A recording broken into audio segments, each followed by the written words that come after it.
नमोस्तु गुरुदेव, नमोस्तु गुरुदेव, नमोस्तु गुरुदेव। विवेकी कभी मुग्ध नहीं होता और जल्दबाजी को कभी क्षुब्ध भी नहीं होती। विवेकी कभी लुब्ध नहीं, हाँ, मुग्ध नहीं होता, मुग्ध, हाँ, और जल्दबाजी में कभी क्षुब्ध भी नहीं होता। अनुकूलता प्रतिकूलता में वह अपने आप को संभाले रखता है, पर हम प्रतिकूलता में भी अपने विवेक को जागृत नहीं रख सकते।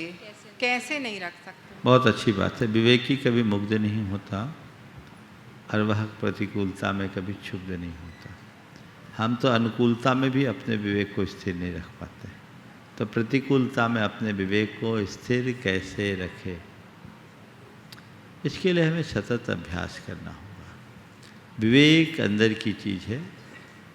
किसी किसी के यहाँ ये जन्मजात प्रतिभा के रूप में उभरती है, तो किसी को प्रयास पूर्वक ये उपलब्धि होती है। तो विवेक जन्मजात गुण भी है और विवेक स्वयं की प्रतिभा का निखरावा रूप भी है। मेरा विवेक सतत काम करता रहे, मेरा विवेक जागृत रहे, मेरा विवेक कभी मंद न हो, उसके लिए 4 उपाय बताता हूँ।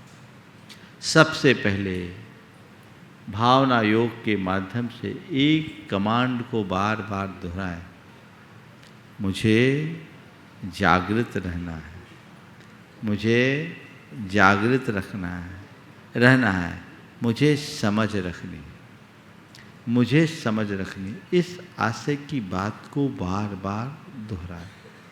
दूसरी बात, कोई भी कार्य तुरंत न करें।